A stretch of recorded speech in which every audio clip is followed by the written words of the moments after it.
신구약 전체에 게시된 주 예수 그리스도에 관한 진리. 자, 이제 오늘은 우리가 이제 민수기에 있는 책을 통해서 예수 그리스도와 연관된 진리들을 한번 배워보는 시간을 갖겠습니다. 자, 일단 성경을 먼저 한번 피겠습니다. 민수기. 이제 거기 1장부터 한번 보겠습니다. 자, 민수기.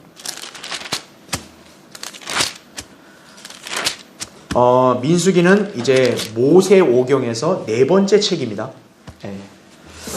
네 번째 책인데 킹제임스 성경에서는 이 민수기가 원래 영어로는 numbers입니다. 책의 이름이. 그러니까 넘버는 원래 숫자 아니에요, 그렇죠? 그러다 보니까 이 민수기란 책에는 숫자들이 굉장히 많이 언급이 됩니다. 우린 지금 세대적 진리 그 시간을 통해서 이 성경에 연관된 나오는 숫자들을 그 의미를 배우잖아요. 제가 서두에 그 시간 서두에도 말씀드렸다시피 하나님께서는요 숫자를 만드신 분 아니에요.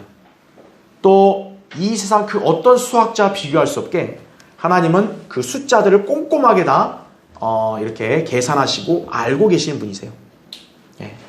사실 우리는 지금 민수기라는 책을 전체를 공부하는 게 아니다 보니까 제가 이 내용을 자세히 얘기는 안 하지만 민수기에 보면 어떻게 보면 지루하리 많지 이런 숫자들이 많이 나와요. 예를 들어 지금 현재 우리한테는 뭐 크게 뭐 이렇게 관심 있고 중요한 내용이 아닐 수 있는데 예를 들어 뭐 그때 유다 지파의 사람들이 몇 명이고 어느 지파 사람 몇 명이고 그 수치도 반올림도 아니에요. 정확하게 하나님께서는 1의 자리까지 다 기록해 놓으셨다 그죠. 심지어는 그 성경에는요 그 이제 각 지파마다 이렇게 번제와 희생제를 드리는 그 내용이 나오는데 그것도 어떻게 하냐면은 제물도 다 똑같아요. 각 지파가 드리는 번제물 종류 숫자 다 똑같아요.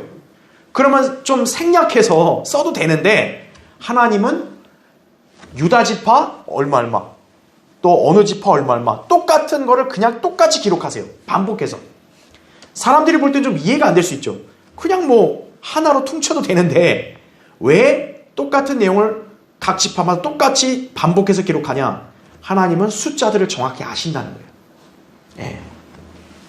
영적인 교훈은 여러분이 주님을 얼마만큼 신실하게 잘 섬기고 또 주님의 말씀에 얼마만큼 잘 준행하고 주님께 얼마나 많이 경배드리고 주님께 얼마나 많이 정직하게 바치고 다 기억하신다는 거예요. 하나님은요. 그런 교훈을 또 우리가 받을 수 있는 거죠. 자, 어쨌든 그것은 이제 우리 오늘 이 주제 하나 약간 좀 동떨어져 있으니까 제가 여기까지만 하고요. 자, 이 숫자들 민수기라는 책의 숫자들이 나온 것은 모두 이스라엘 지파와 연관되어 있는 거예요. 즉 이 책은 이스라엘 백성의 명부들이 나온다 이거죠. 그리고 숫자만 있다 해서 단순하게 그냥 그 명부만 나오는 게 아니라 40년간의 이스라엘 백성이 방황하는 광야 생활도 여기 나옵니다. 그러니까 지금 여러분이 어떻게 보시면 되냐면 민수기라는 책도 출애굽기 레위기의 연장선이라 보시면 돼요. 이제 율법을 받았잖아요. 이제는 약속의 땅으로 진군하는 거예요.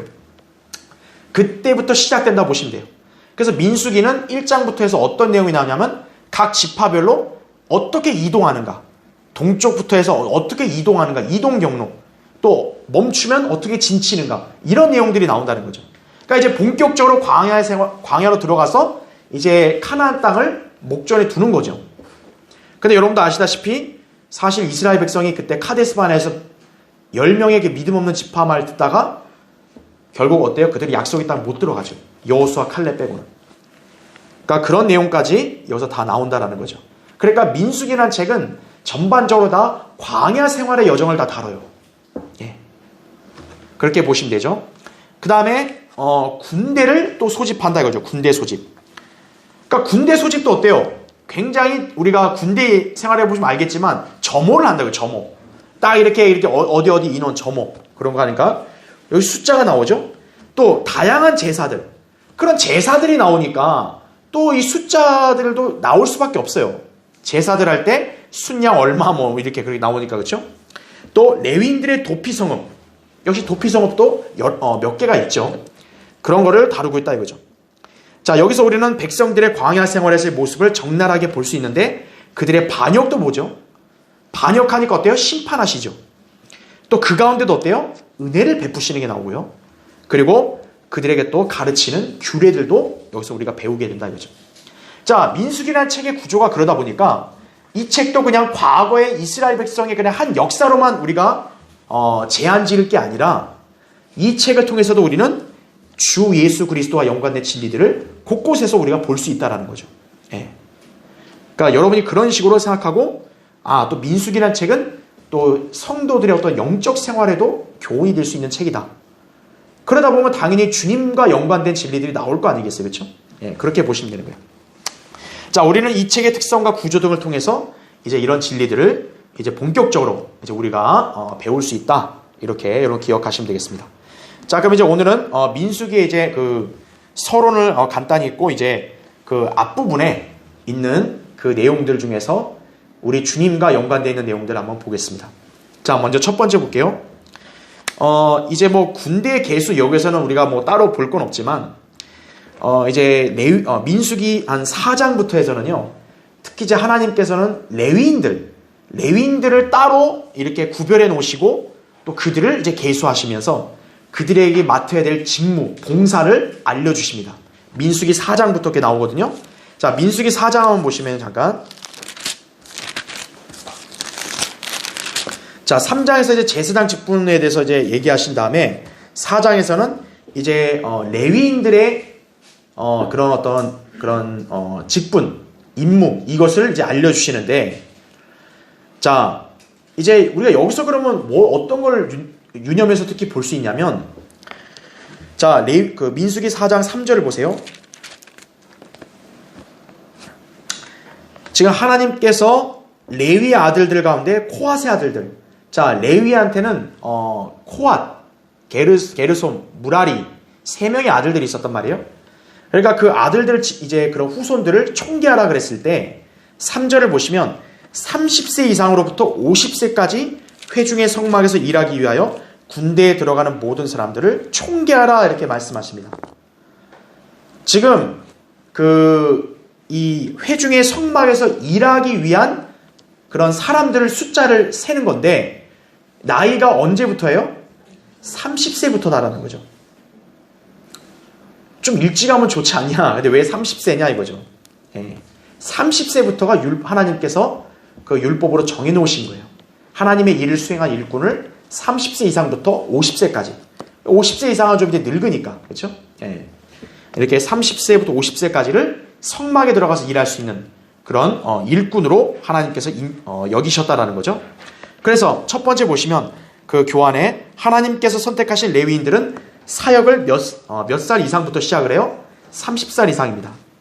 자, 왜 이 30살이라는 숫자를 보라 했냐면 여러분이 아시는 분은 아시겠지만 우리 주 예수 그리스도께서 사역을 시작하신 나이도 언제예요? 약 30세입니다. 예. 자, 예수님께서도 하나님의 뜻을 이루려고 하나님의 일을 하려고 오신 거죠. 그러니까 하나님께서도 이제 이 30세의 원칙을 어떻게 보면 맞추신 거죠. 그래서 누가복음 3장 23절에 예수 자신은 약 30세가 되어 사역을 시작하셨고 라고 말씀이 나옵니다. 예. 이처럼 이 성경에서는 30세에 어떤 직분을 수행하는 경우가 종종 언급이 됩니다. 그런데 참 놀랍게도 그 30세 이상부터 일을 한 인물들이 하나같이 예수 그리스도의 예표가 되는 인물들이에요. 그 밑에 보시면 괄호 1번 예수 그리스도를 가장 많이 예표하는 인물 바로 누구죠? 우리가 창세기 때 배웠던 요셉이죠. 야곱의 아들. 그 요셉이 이집트의 총리직을 수행했을 때 나이가 얼마였어요? 30세였다라는 거죠. 창세기 41장 46절에 요셉이 이집트 왕 파로 앞에 설 때 몇 살이요? 30세라 이거죠. 예. 이제 본격적으로 두각을 나타내고 일할 때가 언제요? 30세라는 거죠. 예수님도 아기 때부터 태어나셨지만 본격적으로 그분이 이제 전면에 나셔서 사역을 시작하신 것도 30세라는 거죠. 예. 자, 괄호 2번 보세요. 예수 그리스도를 가장 잘 예표하는 인물은 누구예요? 다윗이죠. 요셉은 한 150여 가지가 예표가 있다고 그래요. 그에 비해서 다윗은 뭐냐면 예수님의 왕, 선지자, 제사장 3가지 직분을 다 가진 인물로 가장 잘 예표하죠. 그 다윗 역시도 그가 통치하기 시작했을 때 역시 나이가 언제예요? 30세였다라는 거죠. 사무엘하 5장 4절에 보면 다윗이 치리를 시작할 때 30세였으며 그가 40년을 치리하니라 이렇게 말씀을 하고 있습니다. 자, 이렇게 예수님을 예표하는 인물들도 30세의 두각을 나타내서 이제 본격적으로 사역을 한 거죠. 예수님도 바로 30세에 사역을 시작하셨다라는 거예요. 그래서 두 번째 보세요. 자, 예수님께서도 레위인들처럼 30세에 사역을 시작하신 그것은 왜 그럴까요? 그분께서 모든 면에서 율법의 요구 조건을 충족하셨음을 보여주는 것이에요. 왜 예수 그리스도가 내려와야 되냐 이거예요. 그분이 인간으로 오셔야만 우리 인간들을 대신할 수 있는 구속주가 되는 거예요. 하나님은 영이시잖아요. 우리 인간은 육이고요.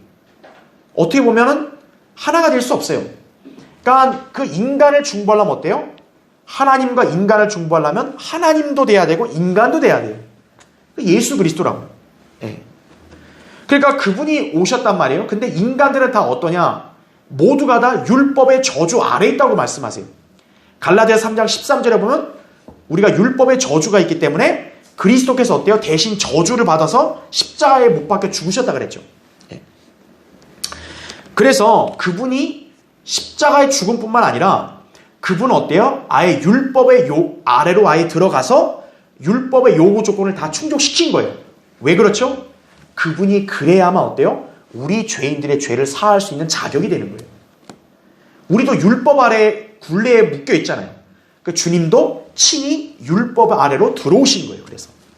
그래야 우리를 구속할 수가 있기 때문에 그런 거죠. 그러니까 주님은 이 율법의 요구 조건까지도 다 충족시킨 거예요. 그래서 30세에 사역을 시작하셨다는 거죠. 갈라디아서 4장 4, 5절에 이렇게 나오죠. 그때가 차니 하나님께서 자기 아들을 보내시어 여자에게서 나게 하시고 그랬죠. 그 다음 뭐라 그래요? 율법 아래 나게 하신 것은 그랬죠.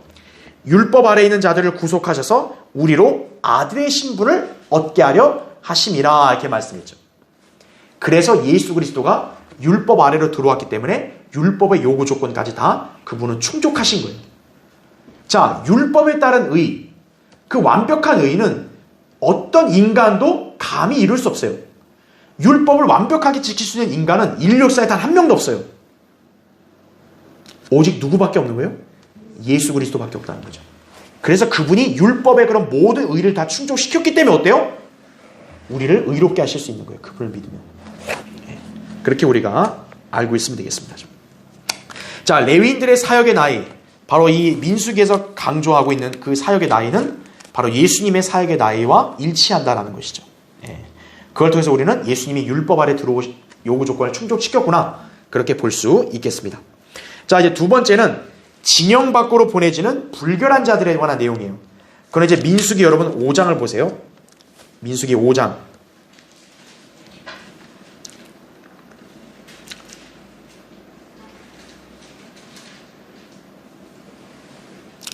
자, 민수기 5장 1절에 보시면 주께서 모세에게 일러 말씀하시기를 이스라엘 자손에게 명령하여 모든 문둥병자와 모든 유출병이 있는 자와 죽은 자들로 더럽혀진 자들은 누구나 진영 밖으로 내보내라 이렇게 말씀합니다.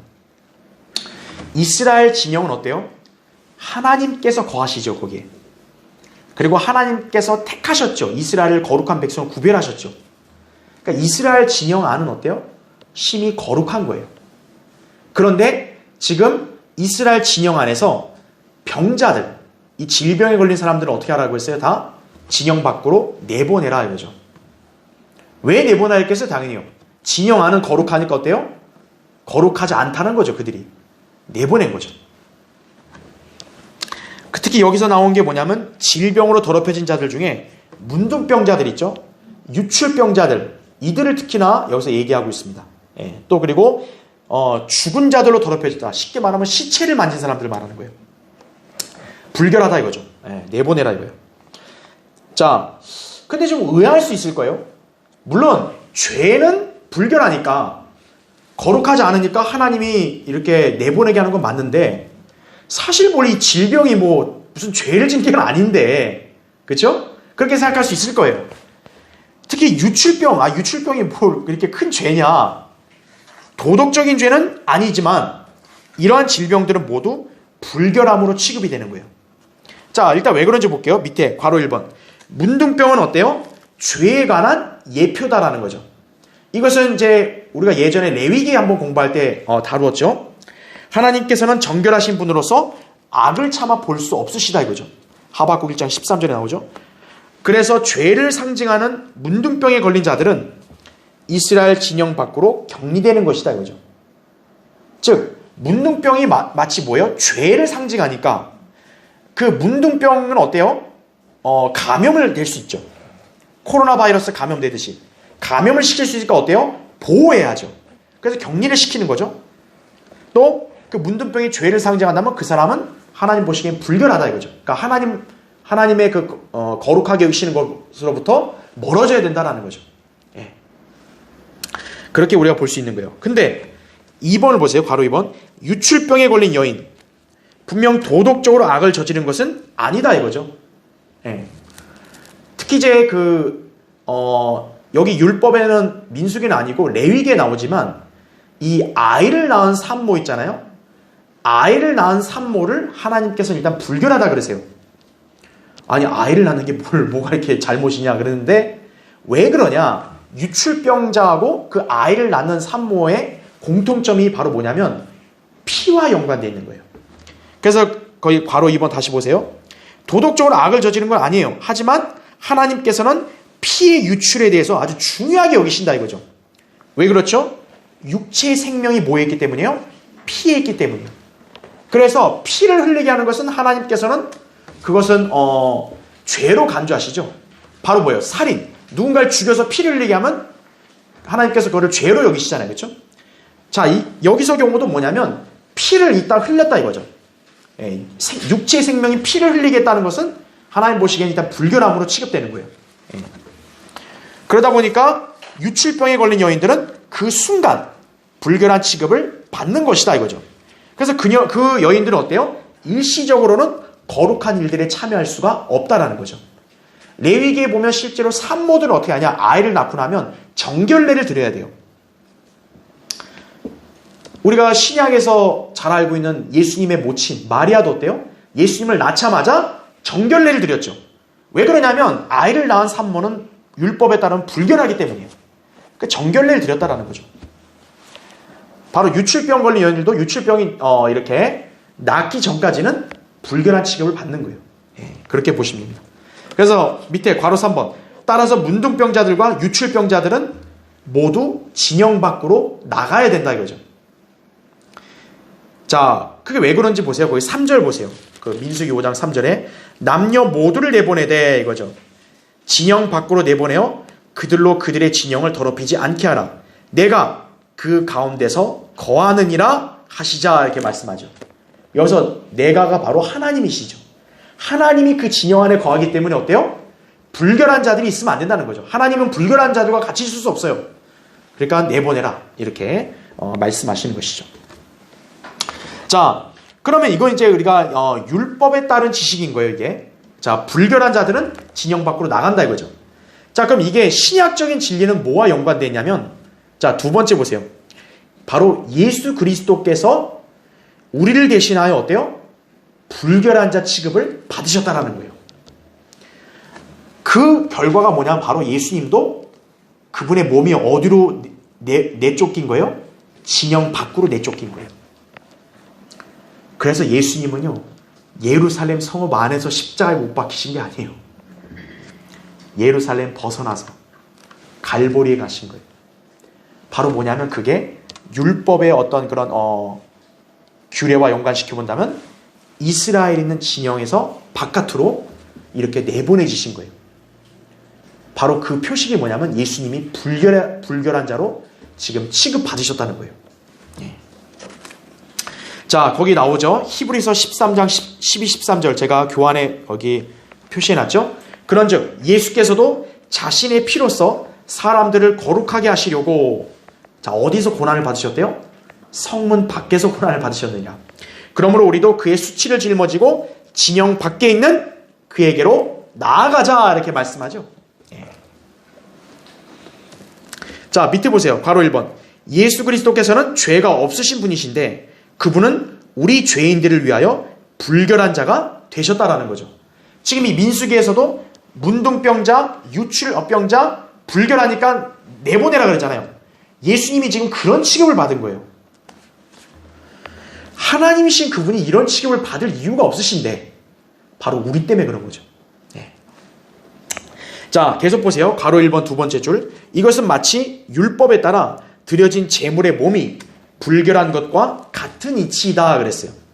그러니까 출애굽기 29장 14절에 보면 그러나 그 수송아지의 고기와 그 가죽과 똥은 진영 밖에서 불사를 지니 이것이 속죄 제사니라 그랬죠. 그러니까 속죄 제물은 어때요? 이렇게 고기, 수송아지 고기, 가죽, 똥 이런 몸뚱아리는 어떤 거예요? 진영 밖으로 가서 불사라라 이거죠.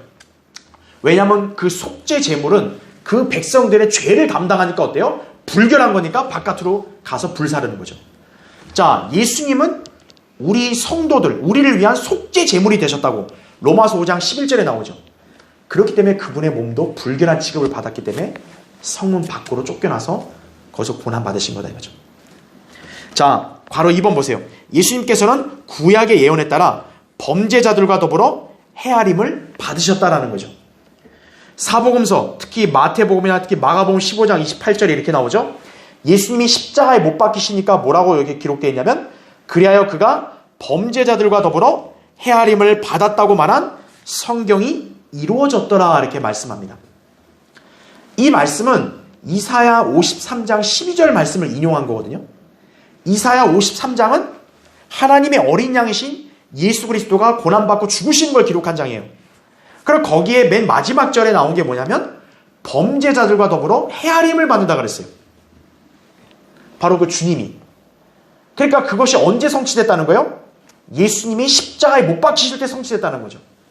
왜냐하면 그분이 십자가에 못 박히실 때 양옆에 누가 달렸어요?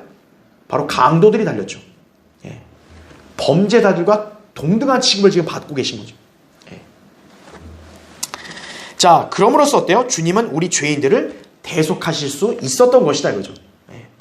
주님이 범죄자들로 취급을 안 받으시면 어때요? 주님 자신이야 원체 깨끗하시니까. 하지만 불결한 우리들은 어떻게 되는 거예요? 다 망하는 거죠. 예, 멸망하는 거죠. 예. 괄호 3번. 심지어 예수님께서는 우리를 위해 죄와 저주가 되셨다 이거죠. 자, 이렇게 말씀에 따라 보면 분명히 주님이 범죄자들과 더불어 헤아림 받았지만 사실 엄밀히 말하면 예수님은 죄 자체가 되신 거예요. 거기 보세요. 하나님께서 죄를 알지도 못하는 그를, 예수님을 우리를 위하여 뭐로 삼았대요? 죄로 삼으신 것은. 그러니까 우리가 알아야 될 거는 이제 예수님이 하나님의 어린 양으로서 그런 속죄와 대속을 이뤘다라는 차원에서는 분명히 하나님께서 우리의 죄를 그분께 지운 건 맞는데 이사야 53장 말씀에 따르면 그러나 또 한편으로는 뭐예요? 예수님이 단순히 우리 죄를 짊어진 차원이 아니라 하나님은 예수님을 죄로 아예 화신으로 그렇게 삼으셨다는 거죠. 예. 왜냐하면 그래야 우리가 하나님의 의를 받기 때문이에요. 예. 그래서 갈라디아서 3장 13절에도 그리스도께서 우리를 위하여 저주가 되셔서 이렇게 나옵니다. 그 저주의 상징이 뭐냐면 바로 나무에 매달리는 거예요.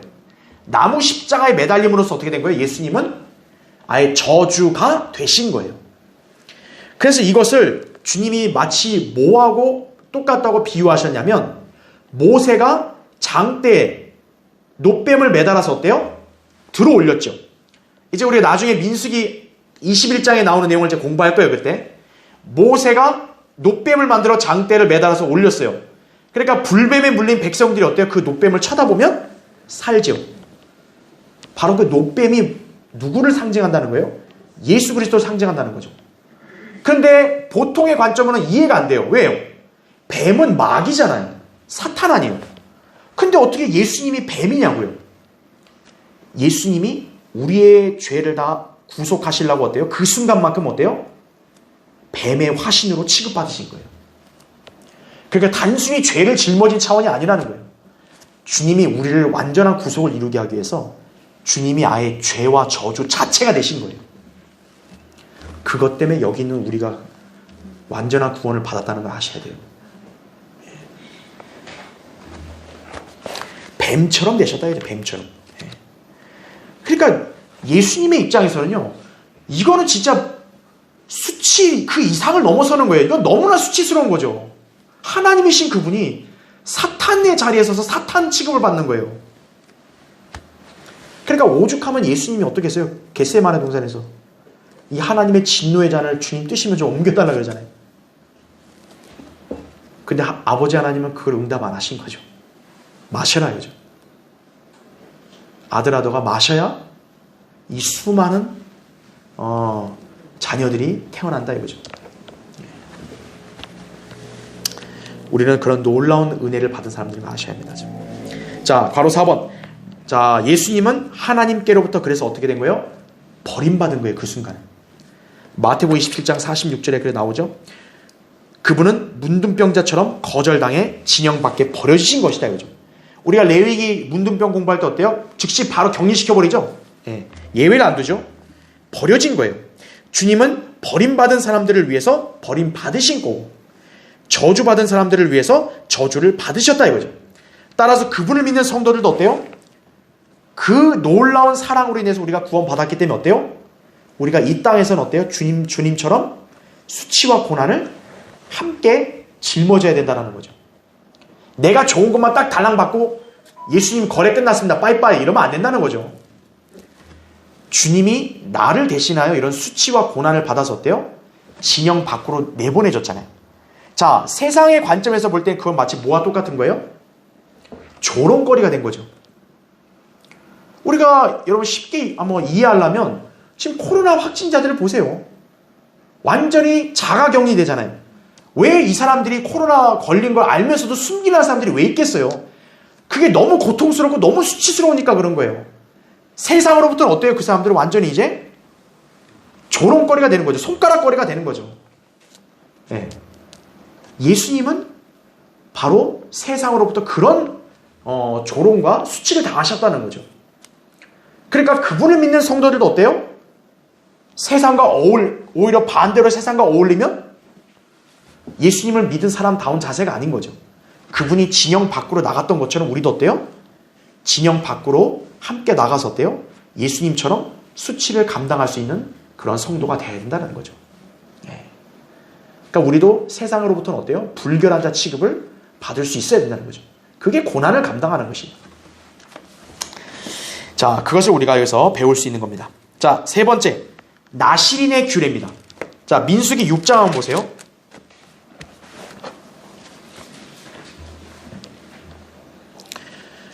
자, 이제 나실인이란 말이 나오는데, 자, 이제 여러분 이제 나실인이란 용어가 약간 좀 생소할 수 있을 거예요. 자, 이것은 단순히 레위 지파 제사장 이 개념이 아니에요.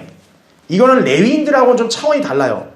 여기 레위인들은 어때요? 레위 지파 사람들만 해당되지만 나실인은 누구나 다 될 수 있어요. 조건이 뭐냐면 6장 1절 보세요. 주께서 모세에게 일러 말씀하시기를 이스라엘 자손에게 고하여 그들에게 말하라. 남자나 여자가 나실인의 소원으로 서원하여 성별하고 자신들을 주께 성별하면 그렇게 말하죠. 그러니까 여러분 여기서 개념을 알겠죠? 나실인은 하나님께 성별된 사람이구나 이거죠. 그러니까 뭐예요? 완전히 세상으로부터 분리돼서 어때요? 전적으로 하나님께 바쳐진 사람을 말하는 거예요. 나실인은. 예. 근데 여기서 나온 용어 특히 중요한 게 뭐예요? 성별이다 그죠? 성별. 예. 그래서 교환을 보세요. 첫 번째, 나실인의 소원은 하나님을 섬기기 위해서 스스로 나실인이 되고자 하는 유대인들을 위한 규정이다 그죠? 이 나실인은 레위 지파나 남녀의 구분 없이 하나님께 특별히 드려지는 사람이다 그죠? 그러니까 이 사람은 전적으로 하나님의 뜻 안에서 살아야 돼요. 예. 완전히 하나님께 자신을 드린 거니까. 그죠? 그러다 보니 나실인에게 제일 중요한 것은 바로 뭐라는 거죠? 성별 거룩함이라는 거예요. 하나님께 온전히 드려진 사람은 성별해야 돼요. 성별을 안 하면 어때요? 거룩하지 않기 때문에 하나님께 완전히 드려진 게 아니에요. 자, 자신이 나실인으로 서원한 날까지 유지해야 됩니다. 그러니까 나실인의 특징이 뭐냐면 레위 지파의 제사장은 평생 해야 되잖아요. 그 율법에 정한 나이까지 무조건 평생 해야 되지만 나시린은 자기가 기간을 서원할 수 있어요. 한 달도 될 수 있고 또 뭐 1년도 될 수 있고, 그러면 그 기간까지만 나시린으로 성별된 삶을 살면 돼요. 심지어는 어때요? 평생 나시린으로 또 이렇게 서원하는 사람도 있다고요. 그 사람은 그러면 언제까지 평생 성별해야 돼요? 죽을 때까지. 심지어는 하나님께서 태어나기 전부터 나시린으로 정해놓은 사람이 있어요. 그 사람은 자기 의지와 상관없이 어때요? 태어나는 순간 나시린으로 살아야 돼요. 대표적인 인물이 바로 누구냐? 삼손이죠. 삼손은 태어날 전부터 뭐예요? 나시린으로 이미 딱 정해진 인물이에요. 근데 여러분도 아시겠지만 삼손의 생애는 전혀 나시린이 아니었죠. 네. 자, 나시린은 그런 규례가 있다 이거죠. 자, 두 번째 보세요. 교환에 나시린의 서원에는 세 가지 독특한 규정이 있어요. 자, 평생 나시린이면 평생 지켜야 되고, 서원한 기간이면 그 기간까지만 지키면 돼요. 자, 이거는 성경 구절에 나오니까 제가 교환에다 정리해놨어요. 보세요. 세 가지 규정이 뭐냐면, 첫째, 포도나무에서 나는 것은 그것이 포도주든 식초든 술이든 날포도든 건포도까지도 일절 먹어서는 안 돼요. 포도와 연관되어 있는 거는 주스뿐만 아니라 뭐예요? 술은 물론이고 주스뿐만 아니라 열매 자체, 마른 것 자체도 안 된다는 거예요. 포도는. 둘째, 나시린의 특징은 뭐예요? 머리를 깎아서는 안 돼요. 그럼 여러분 딱 삼손 하면 생각나죠? 삼손이 바로 데릴라한테 머리 자르면 약해진다니까 어때요? 완전히 그냥 성령님이 떠나버리셨죠 그때. 셋째, 나시린의 중요한 특징이 뭐냐면 어떤 시체도 뭐예요? 만져서는 안 돼요. 자, 우리 아까 민수기 5장 읽을 때 진영 밖으로 내보내는 것 중에 죽은 자들로 인해서 더럽혀진 사람들도 내보낸다 했잖아요. 바로 시체 만진 사람도 어때요? 불결한 자인 거예요. 그러니까 나시린은 어때요? 시체도 만지면 안 됩니다. 자, 이 부분은요, 제사장보다도 엄격해요. 제사장은 자기 부모나 가족이 죽었을 때는 시체를 만질 수 있어요. 허용이 돼요. 근데 나시린은 어때요? 부모 시체도 못 만지는 거예요. 그러니까 성별의 규정이 제사장보다도 엄격한 거예요. 이 나시린은. 예. 어떤 시체도 예외 없어요. 만지면 안 돼요, 무조건. 예. 그러니까 하나님께 완전히 드려진 사람인 거죠. 부모의 시체도 못 만지는 거예요. 장사도 못 지내는 거예요, 사실 엄밀히 말하면. 그렇죠? 자, 그럼 밑에 볼게요. 자, 이 규정을 하나님께서 왜 하셨냐? 괄호 1번 보시면 성경에서 포도주는 뭘 상징한다 그래요? 기쁨을 상징합니다. 왜 하나님께서 이스라엘 복 주실 때 창고에 포도주가 넘치게 하냐 그러냐면, 포도주는 이스라엘의 주된 음료예요. 그러니까 먹고 마시는 것, 그게 풍요를 누리는 거 아니에요. 그게 복받았다는 표식이거든요. 그러니까 이스라엘 백성에게서 포도주는 기쁨을 상징하는 거예요. 포도주를 즐기면서 많이 마신다면 그런 기쁨을 누린다는 뜻이에요. 그게 이제 여기 재판관계 9장 13절이나 시편 104편 15절에 나오죠. 자, 그런데 나시린에게는 어때요? 포도와 관련하여 그 씨에서 껍질에 이르기까지 모든 것이 뭐예요? 금지된다라는 거죠. 자, 이건 바로 뭐겠어요? 아까 포도주 마시는 게 육신의 어떤 즐거움을, 기쁨을 나타내는데 나시린에게는 그게 허락된다는 거 안 된다고요? 허락 안 된다는 거죠. 육신적인 즐거움은 나시린에게 허용되지 않아요. 그걸 거부하고 하나님 한 분만을 기뻐해야 한다는 의미를 내포하는 거예요.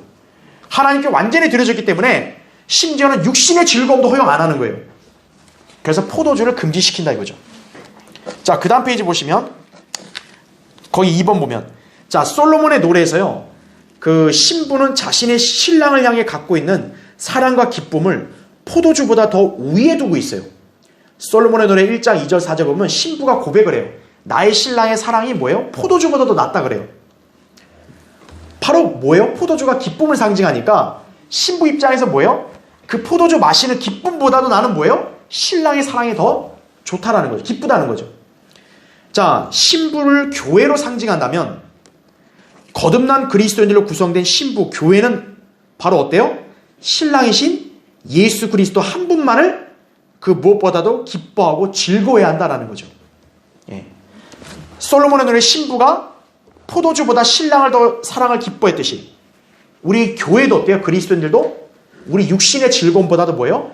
예수 그리스도 한 분만으로 만족과 기쁨을 더 추구해야 된다는 거죠. 그런 의미로 봤을 때 우리 그리스도인들도 영적인 뭐예요? 바로 나시린들이에요. 그래서 우리도. 자, 우리 그리스도인들도 어때요? 예수님의 피로 우리를 다 구속했잖아요. 값 주고 샀다 그랬어요. 그러니까 우리는 원체 다 하나님 거예요. 우리가 원래 다. 그러니까 하나님께 우리는 다 바쳐져야 될 인물들이다 이거죠. 그래서 신약에서도 어때요? 그리스도인들에게 성별을 강조하는 거예요. 나시린에게도 이런 성별이 강조됐듯이 그리스도인도 성별을 해야 된다 이거죠. 죄로부터 성별하지 않고 죄의 자리에서 나오지 않고 그대로 있으면 어때요? 그 사람은 이미 나시린의 자격을 잃은 것 같이 그리스도인으로서 자격도 없다라고 우리는 보는 거예요. 그래서 자, 우리 그리스도인들도 영적 나시린이다 이거죠. 그러니까 우리는 육신의 즐거움을 추구하면 안 되고 주님 한 분만으로 만족하는 것을 우리도 역시 추구해야 된다는 거죠. 자, 괄호 3번을 볼게요. 자, 아까 나시린은 머리를 자르면 안 된다 그랬잖아요. 자, 근데 긴 머리는요 본성적으로 수치스러운 일에 해당합니다. 여자는 머리가 긴 게 당연한데 남자는 머리가 길면은 본성적으로 수치라고 성경이 말씀해요.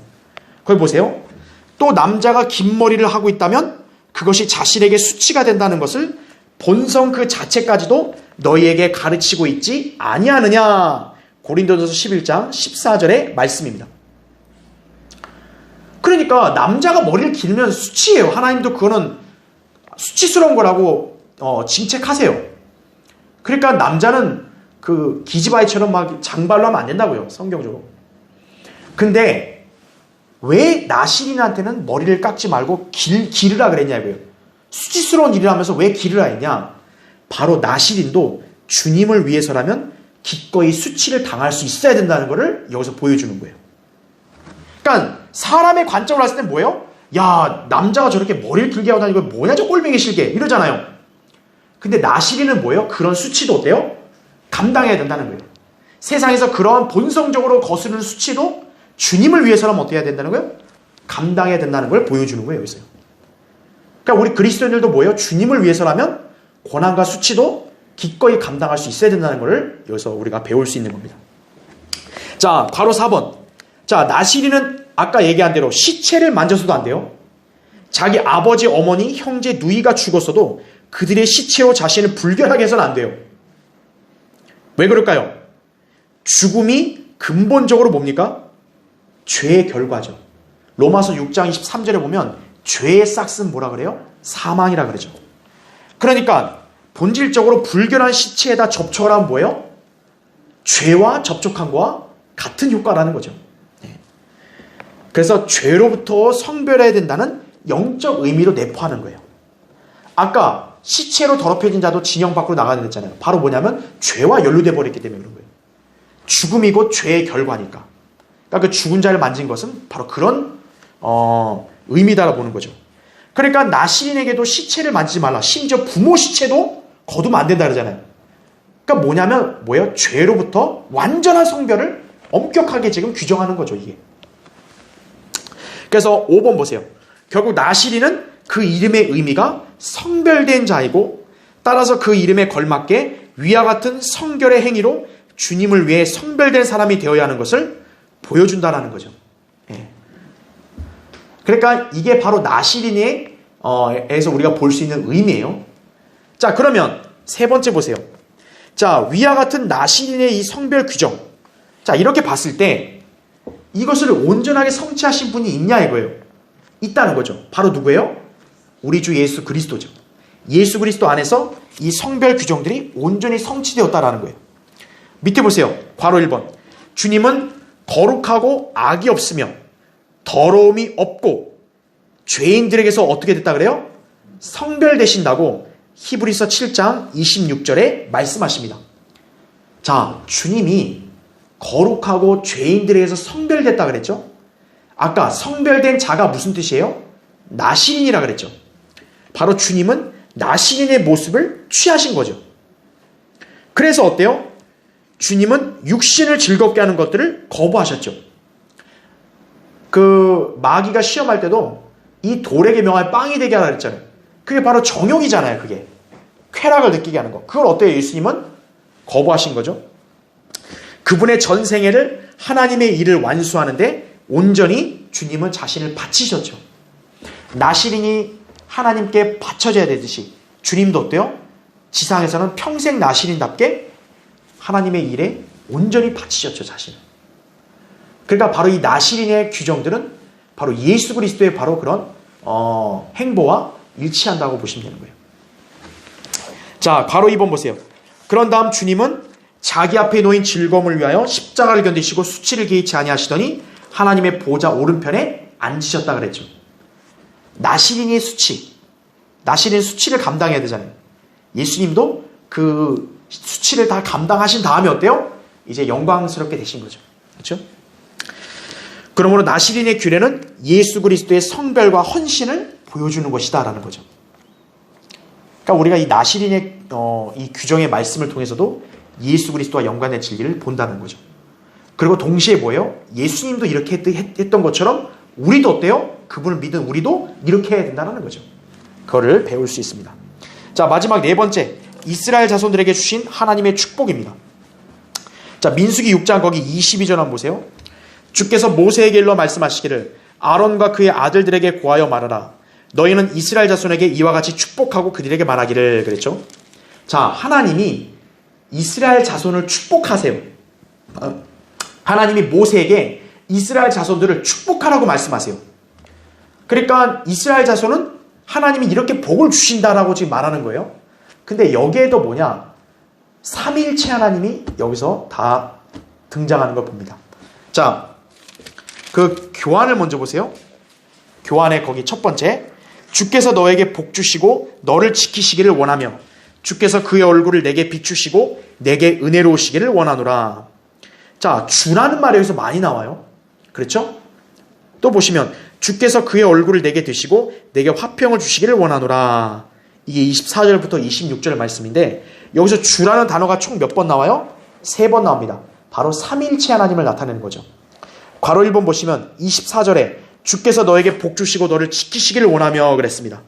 첫 번째 여기 나온 주는 아버지 하나님이시죠. 주님은 우리에게 복 주시어 우리를 곤비치 않게 하실 것이다 이거죠. 이사야 40장 28절부터 31절에 보면 나오죠. 주님은 어때요?